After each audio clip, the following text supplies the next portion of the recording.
Good morning.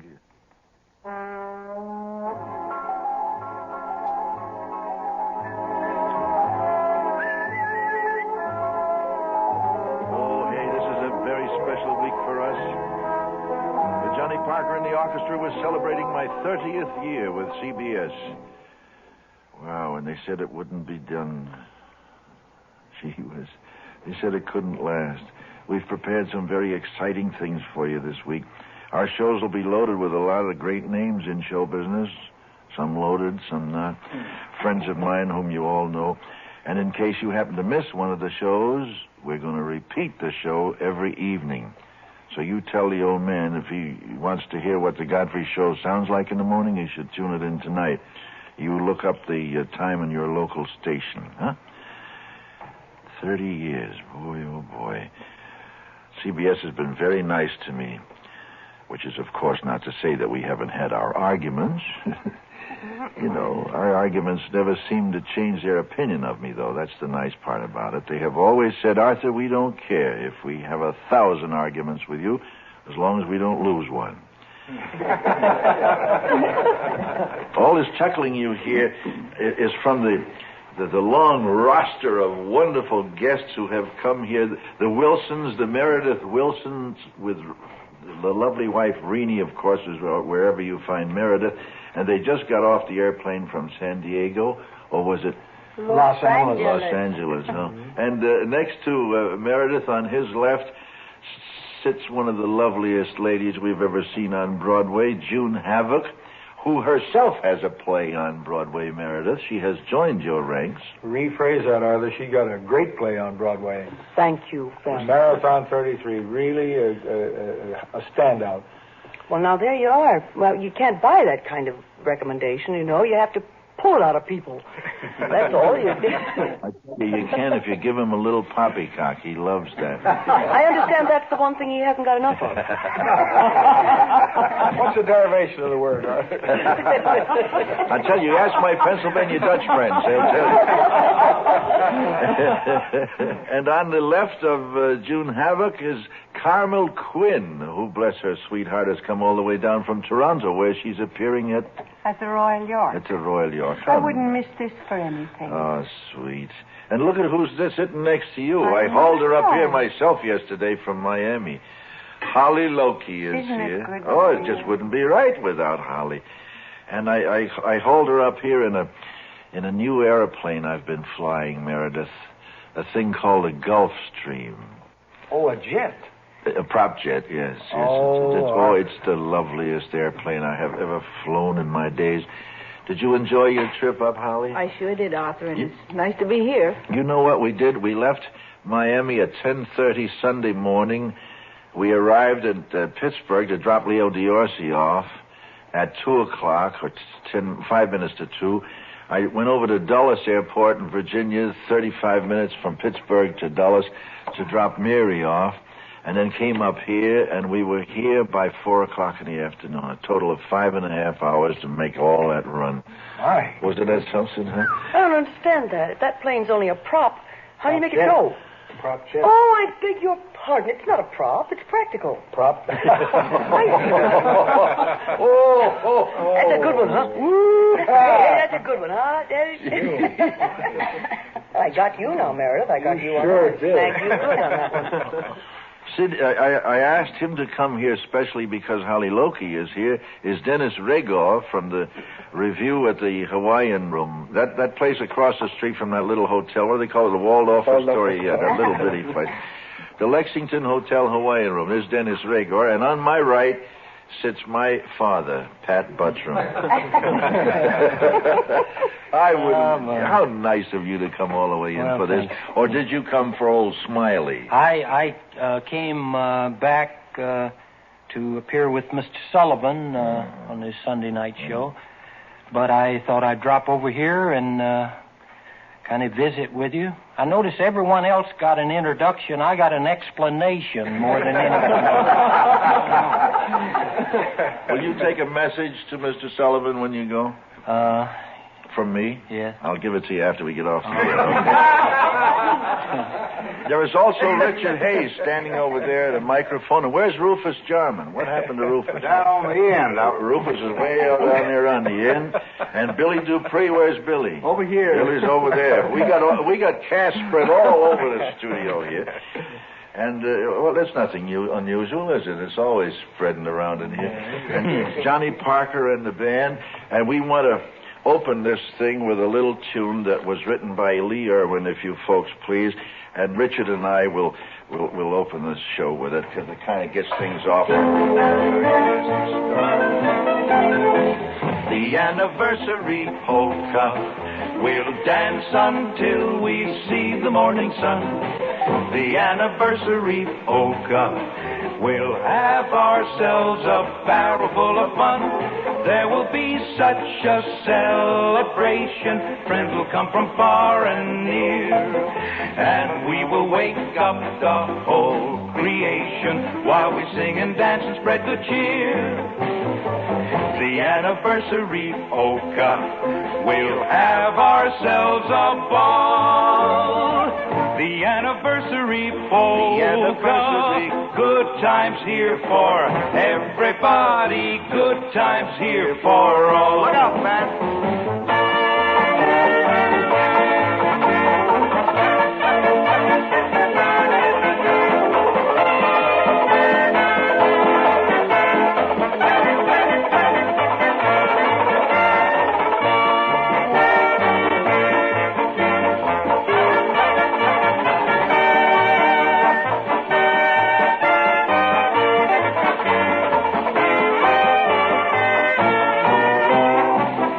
Anniversary polka. We'll have ourselves a ball.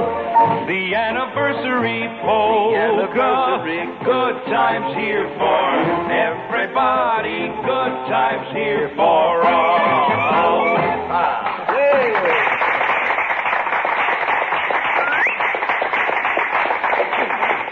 Kind of a noisy way to get started, Pat. Oh, that banjo. You sure can render. You know it? Render meaning to rip a paw? Yeah. Oh, that's good. Wait a minute till I oil up the skin here, folks. Sardo bathes away dry skin, locks precious moisture in. If you ladies haven't tried this, please do. Oh, this is the most luxurious business for the bath. It's a preparation. You pour a few drops. Read the directions. You pour it into the tub. You who like tub baths. I can't stand them myself, but some people love them. Oh, I love it. A tub bath? Every evening. I don't like to sit there and see all that flotsam and jetsam floating around on the top. I don't like Got that. enough bubbles, you can hide it. There's no flotsam or jetsam that comes out of me. We used to always have tub baths when I was a kid, and all of us in the same water. And the last one in, he could get dirty just taking a bath. Meredith is one of those country boys. Did you have to do that, too? No, I came from a comparatively large city, Arthur, Mason City. Oh, yes. That's between Hampton and Portland. It was. You know who always speaks of Mason City? Every time I see her, she never got over his Hedda Hopper. Oh, She just loved that party you gave for us out there. Wasn't that something? It sure was. Let me get back to this Sardo, will you, for heaven's sake? Sardo is a medically proven formula, a lipodermic formula, whatever the heck that is. It was created after years of research to solve the beauty problem of the ages. That's the problem of dry skin. Unfortunately, never mind how well you take care of yourself, if you're lucky enough to live, your skin gets dry. And if you can forestall that for a little longer, everything is all to the good, huh? So you pour a cap full of Sardo in your tub, and then you get in it. What, in the water? Yes. Into the water. Oh, into the water. It doesn't say that. It says in the tub. I could just see you sliding around on a cap full of Sardo on the bottom of the tub. Well, that's one way to get oiled. Now, that's great for those of you who like tub baths. They say it's so luxurious. I prefer the shower, and then afterward you have a little envelope, and you rip the envelope open, and there's a piece of of wax paper in there, or it looks like wax paper, and it's covered with this stuff. And you wipe yourself all over with that, and it oils you up pretty good. People are naive about bathtubs, I think. They think that bathtubs you just, take a bath in. But bathtubs, when all my life as a child in vaudeville, I slept in a bathtub till I was about 7 years old. It's a very safe place to put the babies. You just tie the faucets with a good towel, put some pillows down, they can't fall out. And nearly all the vaudevillians I knew carried their babies, and they always, it was proper to sleep in the bathtub. Now look at them. They got those lymphocytes in there with that.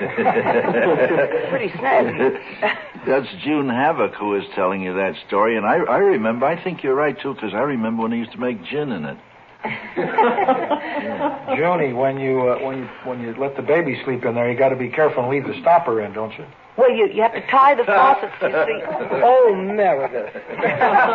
My goodness, I'm a dictator, aren't I? Let's ask Rufus now. He comes from Las Casas, Tennessee. How about you? Did you have a bathtub in your house? Yeah, we had one of the few in that area. My grandfather was a progressive type. There's a lot of debate about the virtues of it, just like you all are talking about it. To us, a shower was the rain. We'd go out and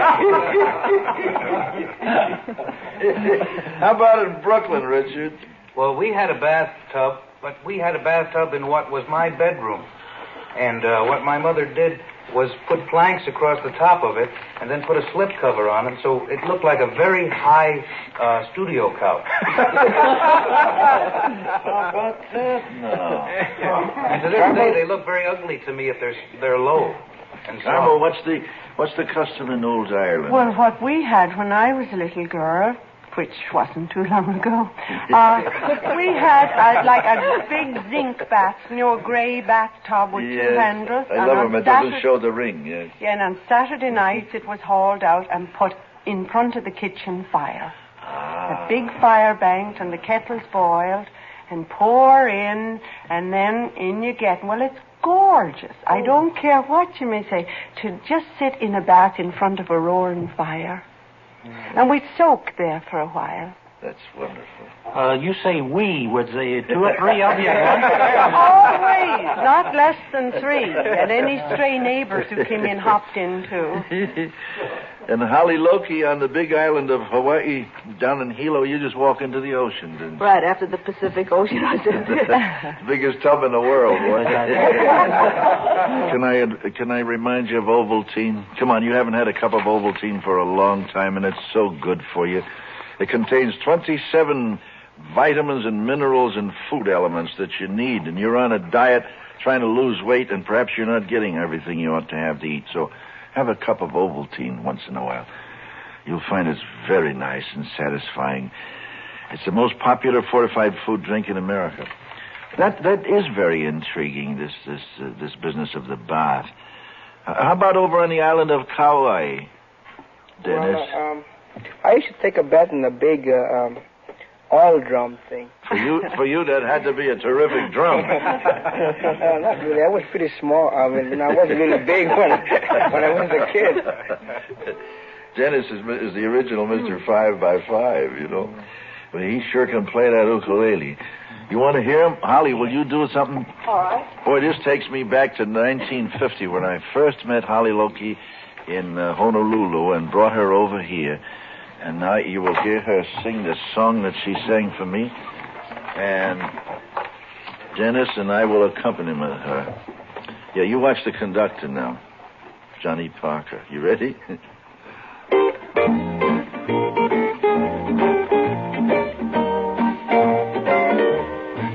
I want to go back to my little grass shack in Keiko, Hawaii.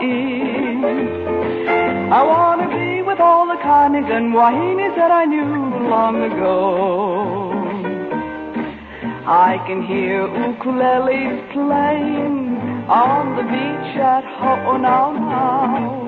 I can hear the Hawaiians sing, E como mai no kaua I ka halivela ka hau. It won't be long till my ship will be sailing back to Kona. A grand old place that's always fair to see. You're telling me I'm just a little Hawaiian and a homesick island girl. I want to go back to my Hilo pals. I want to go back to my little grass shack in Kelikakua, Hawaii. Where the humma nuku nuku apua go swimming by. Come on, Dennis.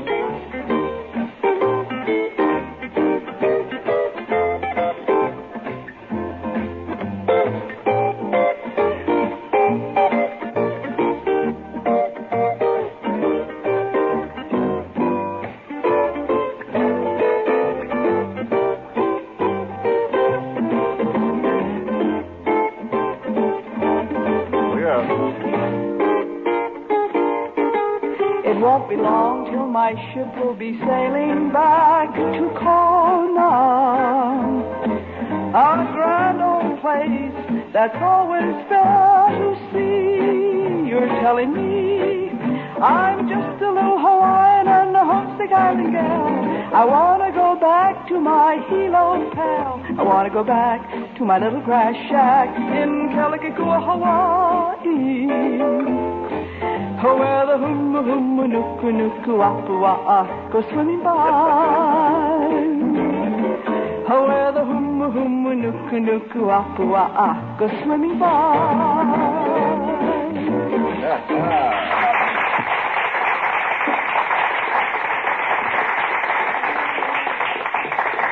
Did you notice that big island accent she put on there? The huma nuku nuku wapa wa. That's the old Hawaiian way. We just came from Hawaii. Where were you then? Christmas. Oh, where? In Hana. Oh. Were you in Hanamaui? Hanamaui, yes. I always mistake that. In Holtzman's new hotel, new Sheraton over there? No, that's Butterfield. Butterworth. Yeah. Butterworth. Mm-hmm. Oh, Nice. it was, yes, and the Christmas that we had a luau for Christmas. Oh, you had a Great nice big pig. And we had sunshine the whole week. Just one afternoon we had a little, pineapple juice. But mostly sun. Mele Kalikamaka, huh? Listen, National Observer newspaper. You should subscribe to this. It usually costs twice as much, but because you listen to this program, it'll cost three times. No, it'll cost half as much, yeah. You can have 25 weekly issues sent to your home for only $2.67. And this is a newspaper you should read. It is a weekly newspaper called the National Observer. You just send a postcard with your name and address to National Observer, Box 1721, Washington, D.C. National Observer, Box 1721, Washington, D.C., and they'll send you the paper and bill you later, okay? Gee, the time is going so fast. Holly is now, running the Kenilworth Hotel in Miami Beach these days. Oh, I'm helping there, Arthur, really. Oh, come on. Leo tells me what you do. You run the whole thing. You and Bill Vogel. Without you two, what would they do? Well, we do have fun. We help one another, at least, running the entertainment in the dining room there. You book the acts, don't you? I do now, and it's funny to sit on this side of the seat and see the other. Holly, do you book the ad? Oh, well, I'm free in February. Well, when we get off the air, we'll talk about Yes, dear Holly. See, that's the Aussie's influence on her. Wait till we get off the air, we'll talk about it. That's the lawyer I've been working on. Hauled him up today in the airplane with her. I dropped him in Pittsburgh.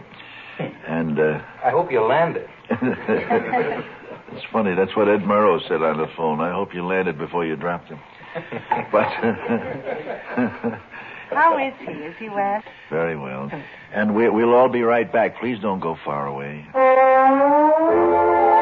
This is the CBS Radio Network.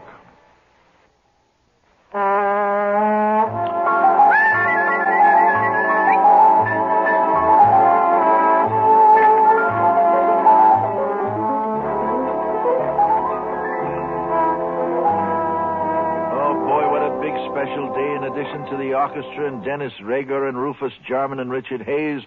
And the Giesenslaw brothers, whom I forgot to mention before, for heaven's sakes. Forgive me, you look so much like audience, I forgot. Gee, my kinfolk, the Giesenslaws, from Snook, Texas. And Carmel Quinn has come all the way from Toronto, and June Havoc all the way from Broadway, where she has a beautiful drama going on called Marathon 33. And Pat Buttram had to leave to go over and see Smiley. And Holly Loki came all the way up from Florida with me today. And Meredith and Renee Wilson are here. And in their honor, Richard and I would like to present a little something to open this half. It's beginning to look a lot like Christmas everywhere you go. There's a tree in the Grand Hotel, one in the park as well, the sturdy kind that doesn't mind the snow. It's beginning to look a lot like Christmas.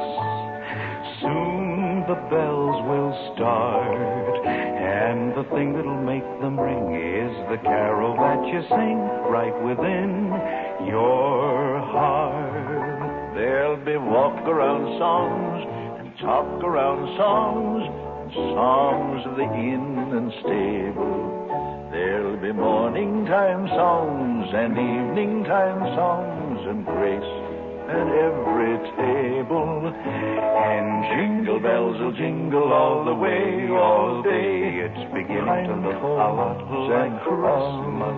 Berries, everywhere you go. Apples for me. There's a tree in the Grand Hotel, candy, one in the cracker handy, the sturdy kind that doesn't mind the snow. Holiday tea.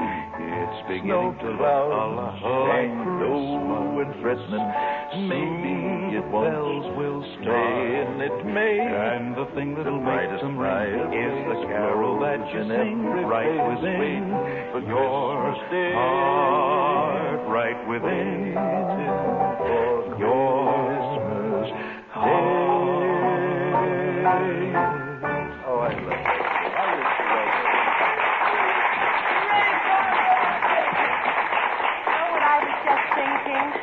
What's that, dear? I was thinking that now that this, your morning program, would be heard in the evening, think of how mixed up someone would be if they went for a nap, as I do sometimes in the afternoon, and they wake up and they hear it's beginning to look a lot like Christmas. What? Well, we did that every day during Christmas week and the week before that. We heard it in Los Angeles many times, and it was just beautiful. It's from Here's Love, which is the Wilson big smasheroo on Broadway now, which I have yet to see because I have been waiting for the Wilsons to come east because I didn't want to buy tickets. It occurred to me that we've been on the air for considerable minutes here on one of the most important occasions in the history of radio, namely your birthday anniversary, and nobody has mentioned it. Oh, I did in the beginning myself. Well, I'm not talking about you. I'm talking about us. So I would like now, with Renee's help, to say, Happy birthday to you. Happy birthday to you. Happy birthday, dear Arthur. Happy birthday to you. By golly, you sing it like you wrote it yourself.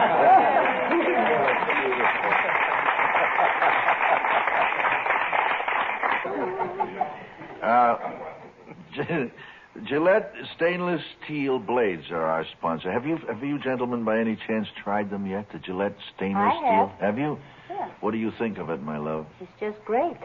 Good. Have you shaved with it? Yes, that's what I mean. Oh.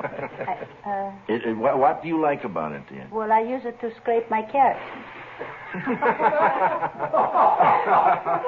How many carrots per blade do you get? About 10. I think that's remarkable. That's a record. I only get about 4 of them. Oh, boy. Listen, they have a special on for you now. 6 Gillette stainless steel blades with the finest edges in the world. Plus a giant-sized can of foamy instant lather shaving cream, regular or menthol, depending on how you like your carrots. $1.87 value for only $1.50. This is luxury shaving at a 37-cent saving. incomparable. And that's the word for the new Gillette stainless blades.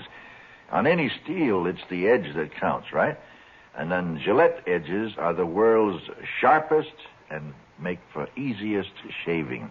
Whether you are a lovely lady who wishes to scrape the barnacles off the limbs, or if you're a gentleman with a tough beard. I'm getting a week's shave per blade these days with this Gillette stainless steel. Maybe some of you'll get more, maybe some less. You know, it depends on how tough your beard is, how you treat it before you shave. And actually, because I work for them, I take it out at the end of the week because I feel a little conscience-stricken about it, but I think I could go longer with it. It's that good. And remember now, will you please, this special that's on. The package of 6 Gillette stainless steel blades plus the giant-sized can of foamy instant lather shaving cream, the best in the world. Ordinarily $1.87. You can have it for $1.50 and save 37 cents. Now, I have something here of which I'm very proud. On Saturday, I don't think I told you all, on Saturday, the 25th, we're going to be on the air all night as a part of this celebration, our 30th. See, 30 years ago, Meredith, I did the first all-night disc jockey show in radio. I was the first one to do that, yes, from Washington. And one of the things that I started was talking to listeners on the telephone while I was on the air. It was an accident, actually, because there was no one else in the station to answer the phone. They wouldn't give me the phone operator. I had to do it myself, and the mic was open, so I talked. And after a while, people were calling each other up saying, "Hey, call up that jerk. He talks to you while you're on the air." You know? And that's how it got going. Now, when the word got out that we were celebrating our 30th anniversary, a number of very nice people phoned me, and I got the idea of putting their calls on tape as a sort of a recreation of our old radio show, and also to let you hear them. The first one was from a man whom I not only admire tremendously as a great personal friend and as a great American, but to whom I feel a great debt. And you do, too, when I tell you who he is. You all know that he's the man who has made it possible for all of us to sleep safely in our beds through the nights of crisis during the Cold War. He has protected us from attack by perfecting the greatest deterrent to war the world has ever seen, the Strategic Air Command. He's now the head man of the U.S. Air Force and therefore a member of the Joint Chiefs of Staff. And here is a telephone call I received from General Curtis LeMay. Hello? General LeMay? Yes, Arthur. How are you? Very well, thank you, sir. I just called up to wish you all of the best and congratulate you on your 30 years of CBS and 35 years, I understand, on the air. I'm sure you got many other congratulations, but I just want to add mine to it. Well, you're very kind, sir. Thank you very much. Coming from you, that means a lot. Well, you know, Arthur, in the military, when you've had 30 years around, particularly 35 years around, we're talking about retiring people. I hope you're not considering anything like that. No, sir, I'm not yet. Not yet. I like my work just as you do, and I don't want to quit either. And please, while we're talking about it, don't you quit either. Well, I may not have the control that you have, but I'm sure you've got many years of useful work left, and we certainly need you up there on the job. Thank you so much. Thank you, sir. Thank you, Arthur. I'll see you. Bye-bye. This General LeMay.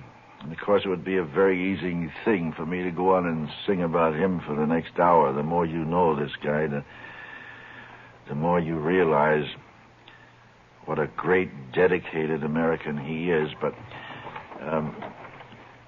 someday I'm going to write a book about him. But I got a call, too, from my friend and former fellow worker here at CBS, Edward R. Murrow. He called me from his Washington home where he's recovering from a recent operation. As you know, Ed left CBS to become the head of the United States Information Agency, and he has done a fine job, and I talked with him on the phone, too. Hi, Ed. Arthur, how are you? I'm pretty well, thank you. I'm just a little bit bushed from flying all the way back from Miami, but outside of that, I'm fine. Sound as well as you did 30 years ago when you were at WJSV in the old Earl building. You know, I can hear you saying now, this is London. It sounds just the same. You sound like you feel great. I hope you do. Well, it's a slow business, as you know, but it gets a little better each day, Oh, perfect. I'm so glad to hear that you're feeling better. What do you do these days? Do you get outdoors a little? No, not very much, but I manage an hour or two a day in the office. An hour or two a day in the office? That's no place to get well. I know. It's a great mistake. Well, us old-timers, got to keep going. That's the truth. I was thinking, while listening to you on Friday, I think, that if I hadn't quit to go to work for the government, this would be my 29th year with CBS. So we're both sort of old-timers out there. The business is full of old-timers. I was just looking in the paper. Even Gleason, who is a child, is completing 35 years in show business. I've got 40 years in show business, 35 in broadcasting, 30 of which are with CBS, and you would have been 29, eh? That's right. Oh, my. Well, it's been a wonderful time. I wouldn't swap a minute of it. How about you? Well, I wouldn't either. Although I found what I've been trying to do for the last 3 years interesting and at the same time satisfying. Well, that's good. I wondered if that job would do that for you, because it probably is about the toughest with the least thanks of any in the whole government. Well, I never worked as hard in my life, but it's, as I say, it's been satisfying, too. Oh, that's great. When am I going to see you? Well, soon, I hope, Arthur. When are you going to light somewhere for a little while? Well, I had a big weekend. Went down to Weeki-Wachi to Season, who as a child is completing 35 years in show business.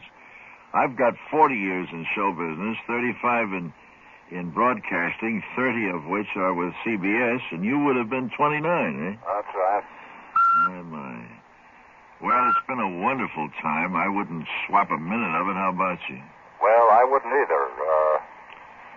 Although I found what I've been trying to do for the last 3 years interesting and at the same time satisfying. Well, that's good. I wondered if that job would do that for you, because it probably is about the toughest with the least thanks of any in the whole government. Well, I never worked as hard in my life, but it's, as I say, it's been satisfying, too. Oh, that's great. When am I going to see you? Well, soon, I hope, Arthur. When are you going to light somewhere for a little while? Well, I had a big weekend. Went down to Weeki-Wachi to see a preview of a new movie, which you must see. It's called The Incredible Mr. Limpet. It's one of those movies that makes people want to go back to the theater, Beautiful thing. I will make it a point to see it, Arthur. And then I went down to see Leo Diorsi in Miami and brought him back and dropped him in Pittsburgh. Dropped my wife off at home and then came back here to New York to talk to you. You landed in Pittsburgh before you dropped our mutual friend Diorsi, I hope. Well, yeah, I had to, but I was thinking seriously of doing it the easy way. Well, it's awfully nice to talk to you, Ed. Good to talk to you, Arthur, and we'll catch up with each other soon. I hope so. Righto. God bless you. God bless, Arthur. Bye-bye. Bye. Gee, it sounded good to hear his voice so much like it used to be, huh? Just as natural as it is. He scared me to death there for a while. But he's obviously in much better shape now. I can hear his voice used to sign off good night and good luck. Yes. Yes. Quite a guy. There's another dedicated American. He gave up a very lucrative job for what he was doing.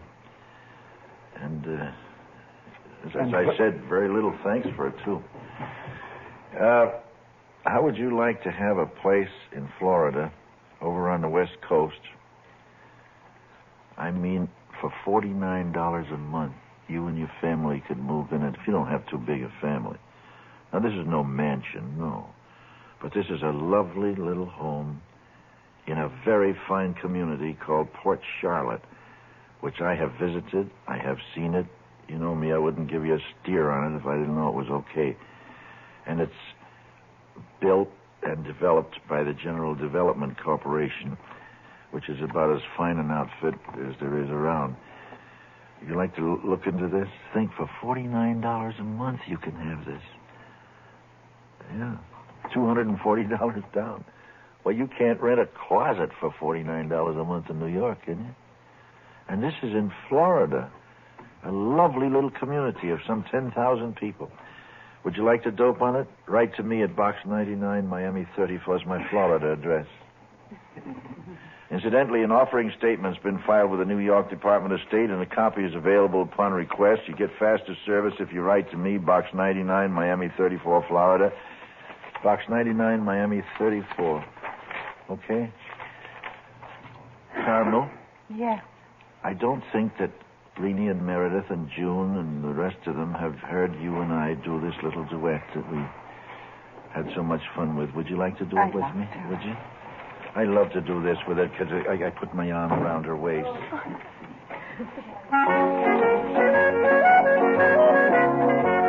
What brought you up to my room, to my room, to my room? What brought you up to my room? Said the mistress unto Dan. I come here to court your daughter, ma'am. I thought it's no great harm, ma'am. Oh, Dan, my dear, you're welcome here. But thank you, ma'am, sister.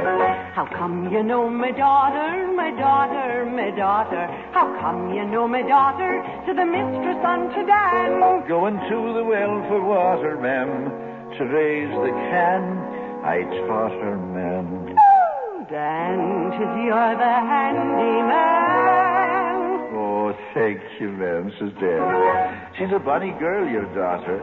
Your daughter, your daughter. She's a bonny girl, your daughter, and I like her well, says Dan. She's a girl that's fit for any man, and she has a graw for you, dear Dan. Oh, do you think so? Oh, Dan, my dear, you're welcome here.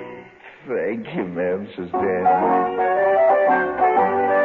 You can have my daughter, my daughter, my daughter. Oh, you can have my daughter, said the mistress unto Dan.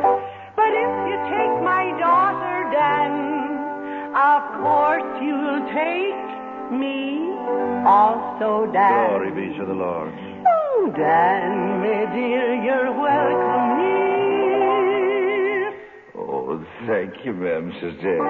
This couple, they got married, got married, got married. This couple, they got married, Miss Elizabeth and Dan.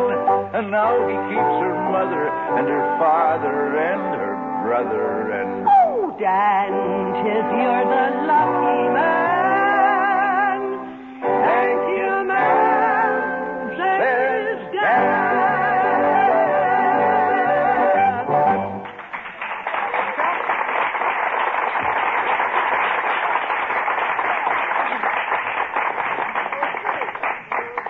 Junie, that's a little thing we're doing on Broadway in a musical coming up. Well, by gum, you know you could. I just think that's the darlingest thing. Is that an old song? Very old, yes. I adore it, but I do think, this is a very good partner here. He does dialects, he plays several instruments. Yes, and he puts his arm around me. And squeezes, I saw it. Did you? Sir. When I want a high note, he gives me a squeeze. And he's sitting at the desk at the time. Yes. Richard. You know, I just wanted to say that of all your years on radio, I know you 9. Just 9. 9. But they were the grandest years I could ever wish. We've to had have. a ball the together. best, and I We've wish had you a many, wonderful many time. more. Well, I hope as long as I'm here that I can have Holly Loki once in a while and you once in a while, and that occasionally June and the Wilsons will come to see us, and Richard Hayes. I don't know what I'd do without him around here. I do. What? Oh, I don't. I'm joking. I love to get him going. He's very quiet today. Should have known you've got a lot of nerve to pick on a leprechaun. You know, into a pot of gold. you know, in Toronto they play Richard's records. They do? Yes, he pays them a lot to do it, but they do.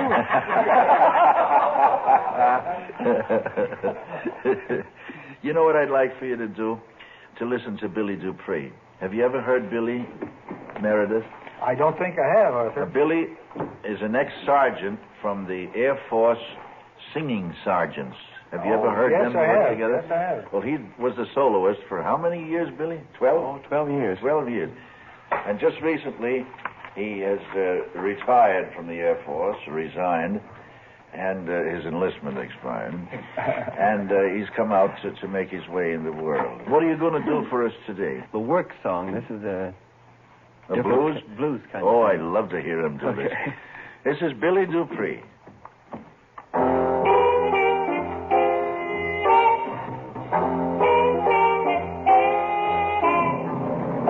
Breaking up big rocks on a chain gang, breaking rocks and serving my time. Breaking rocks out here on the chain gang, cause I've been convicted of crime. Hold it steady right there while I hit it, then I reckon that I ought to get it. Been working, I've been working, and I still got a long way to go.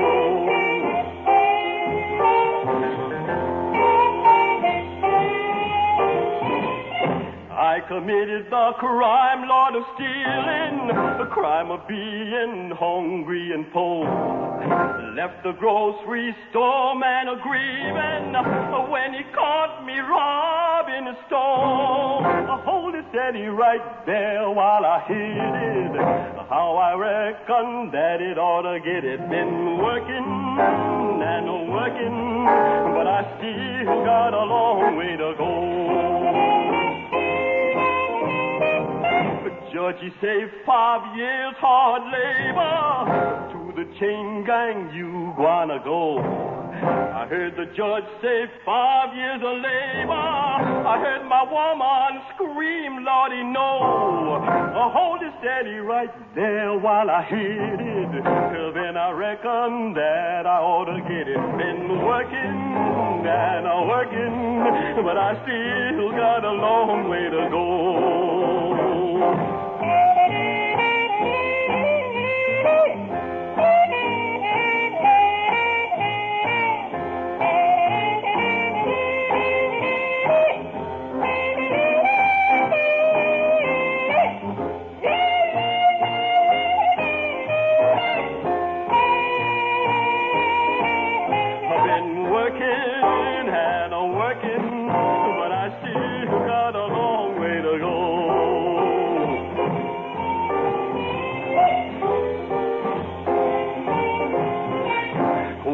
See my sweet honey baby, I wanna jerk this chain off and run. I wanna lay down somewhere shady.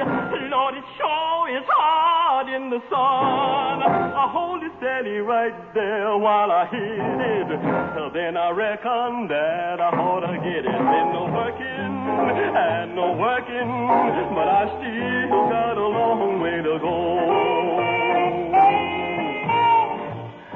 Breaking off big rocks on a chain gang, breaking rocks and serving my time.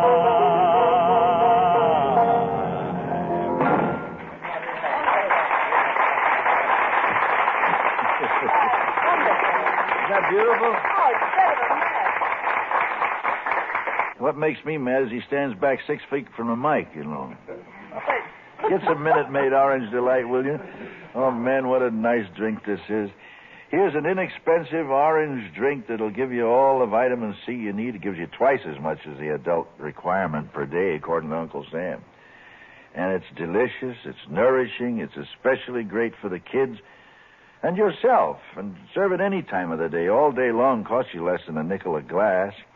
You mix 3 cans of water with 1 can of Minute Maid Orange Delight, which is a concentrate. And there's several ways that you could use this stuff. Don't add so much water if you want to pour it over ice. Make it 2 to 1. If you want to make a sauce for ice cream, the most delicious sundae you ever had, make it 1 to 1.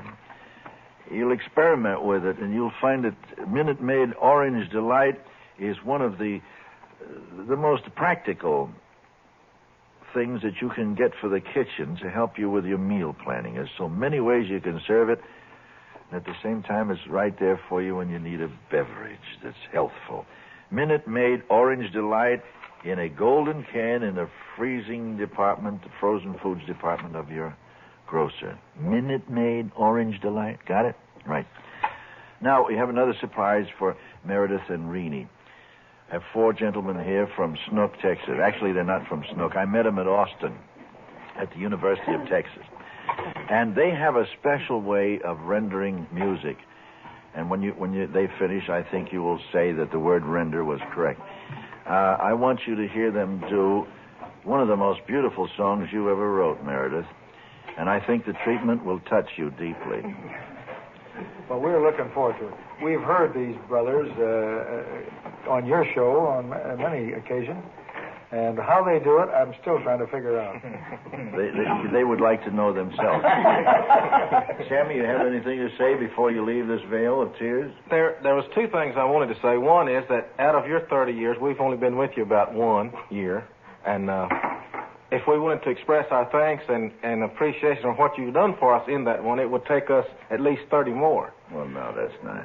And the other thing I wanted to say, we want to dedicate this to our dear friend, Holly Loki, who books the acts at the Kennedy.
Isn't that a touching thing? I wonder if we can't book them in Mason City. Listen, pick up a copy of Better Homes and Gardens, will you? Shows you how to find extra storage space in some rather unexpected places, wherever that would be. The Better Homes and Gardens for February is on the stands now. Hurry up and get it before the March issue comes, will you? And thanks ever so much, June Havoc, and Carmel Quinn, and the Giesen Slaws, and Pat Buttram, and Holly Loki, and Meredith, and Renee, and Rufus, and Billy Dupree. Holy smokes, Dennis Rager, what a cast. Not to mention them musicians. See you tomorrow, be the good Lord willing. This is the CBS Radio Network. Around the world, the nation, the neighborhood, CBS Radio News keeps you best informed on this CBS Radio Net Alert station.